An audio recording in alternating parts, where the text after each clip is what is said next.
neutral. If you allow her to come forward or back, some other muscles are going to kick in. All right, so she's going to come up into abduction.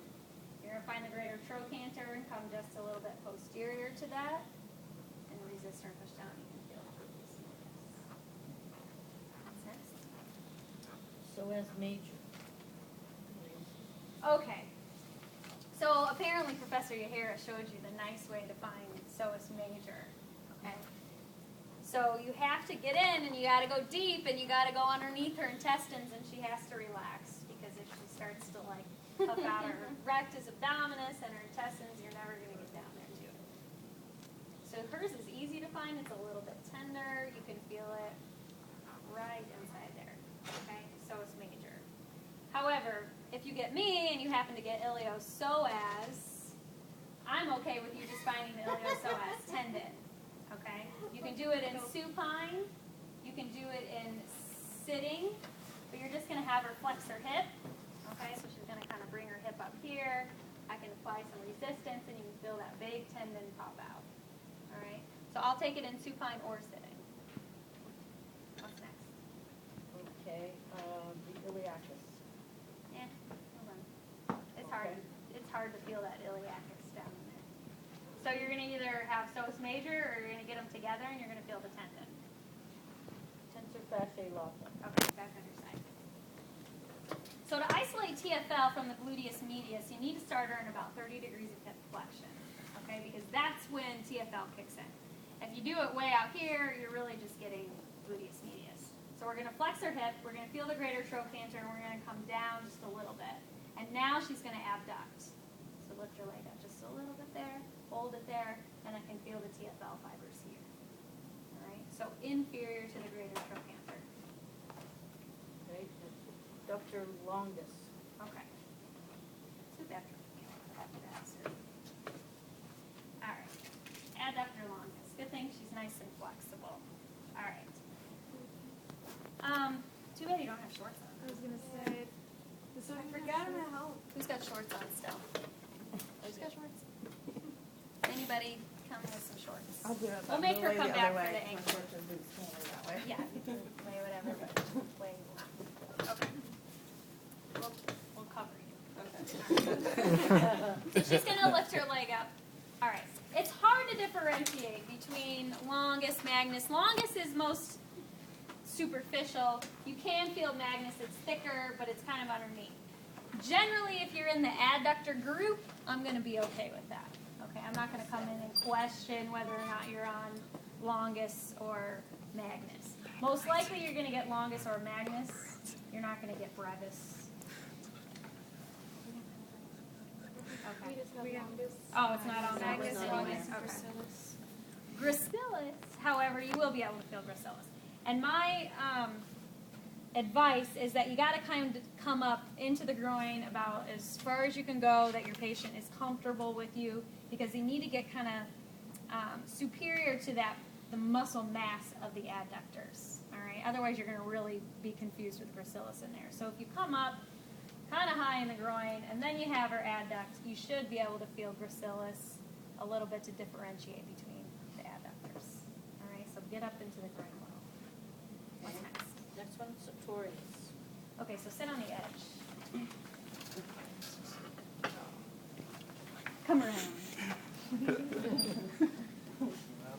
Okay, so the action that you're going to have her do with sartorius is sliding her heel up her shin, okay? Because we have to get flexion of the hip, abduction of the hip, external rotation when the knee is flexed. So if you just ask her to slide her heel up her shin, you're going to get that movement.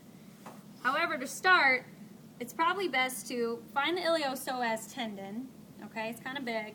And if you come just medial to it and then have her do that action, you should feel that muscle belly pop out into your finger a little bit better. So I'm just medial to the iliopsoas tendon. You do not have to resist this one because you have to resist all those motions, and we'll learn it next quarter, and you cannot palpate and resist at the same time. So just have her do the proper action. Okay. Next one is piriformis. Okay, lay on your belly. Oh, that was Janice's last time.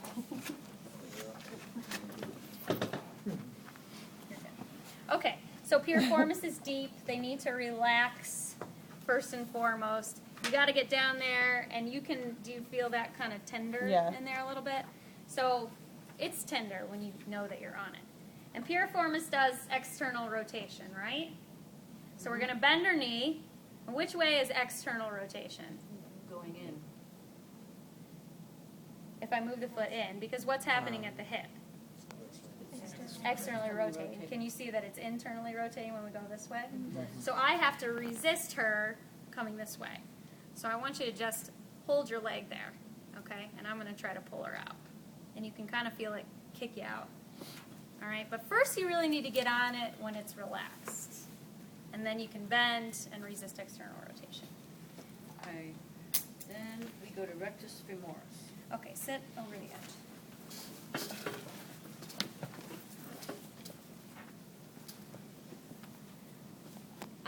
I'm okay with you just palpating the muscle belly and even just the tendon as she kicks her leg out straight.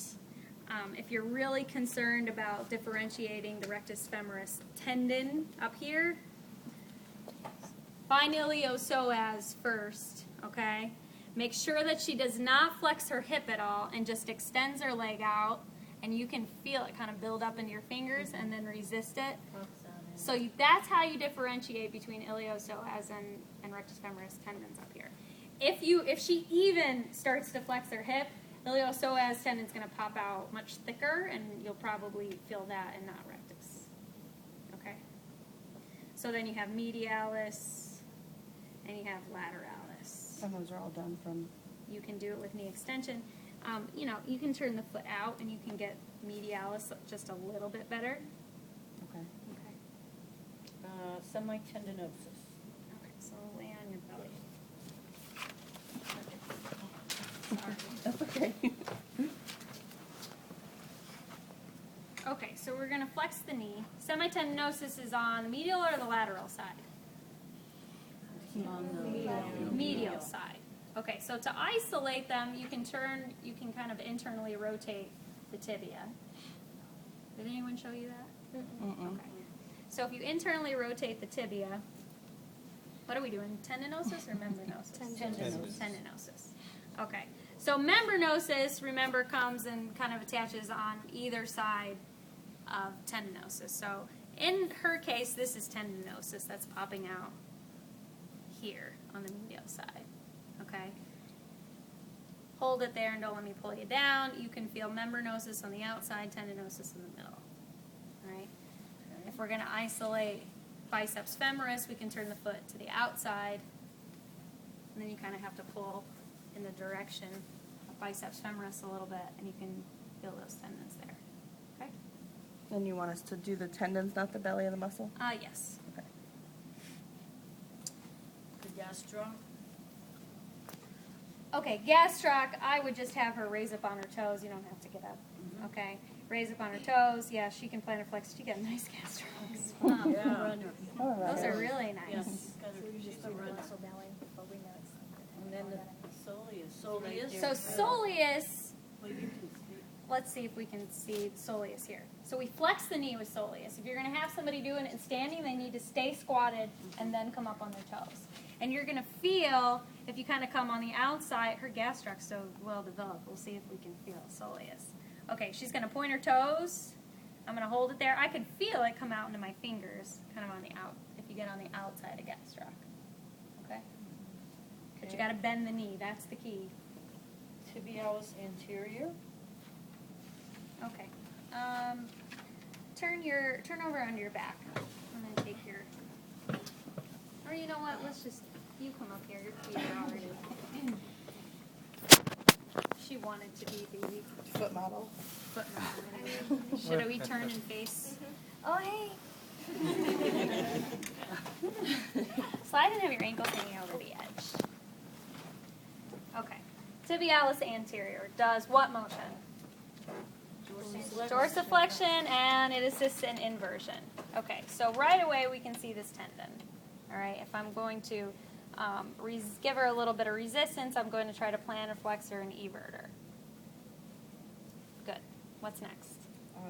Extensor hallucis longus. Okay. Extensor hallucis longus, where does it insert? the distal phalanx of the great toe. Right. So we have to provide our resistance at that distal phalanx. Okay, so she's going to push into my finger. There we go. Extensor hallucis longus. Okay? Next one, extensor digitorum longus. Okay, same thing, because digitorum longus extends the PIP and the DIP. So we need to give our resistance down here. Okay, so push in, and we're going to feel the tendons here. For brevis, brevis extends the MP joints, right? So we need to give our resistance down here by the MP joints and kind of palpate. They kind of come in together. It's hard to differentiate. So what I'm going to be looking for is, are you providing your resistance in the right spots for the right motion of the toes? So with brevis, it needs to be here, and with longus, it needs to be out here. Okay. Tibialis posterior we're not doing. Why? Oh, we are? Absolutely. Okay. Tibialis posterior performs inversion and plantar flexion. We talked about a lot as I went around that it's hard to differentiate between Tom, Dick, and Harry, right, that run along in here. So we're going to feel tibialis posterior and be sure that we're on tibialis posterior in between the medial malleolus and the navicular tuberosity. Okay, so if you find these two bones, this tendon that's right there, and you can see it pretty good on her, is tibialis posterior. Okay?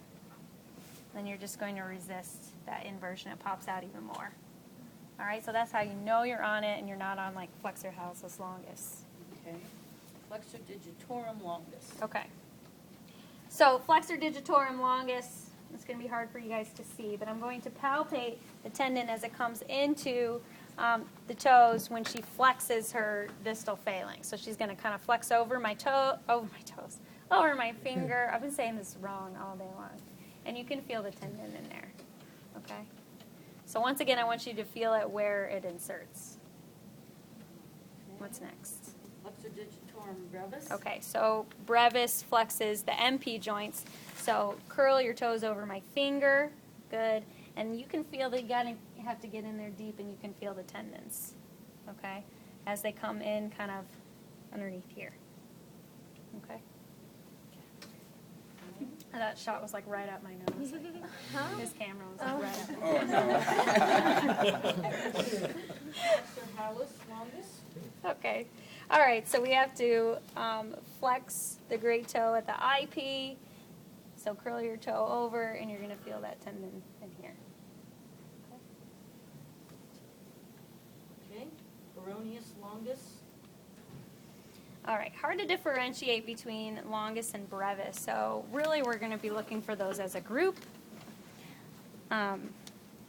So she's going to evert and plantar flex a little bit. Hers are running right together. I'm thinking that this is maybe brevis, and longus is kind of coming in and coming down here. But there you go, eversion. That's it, huh? Yes.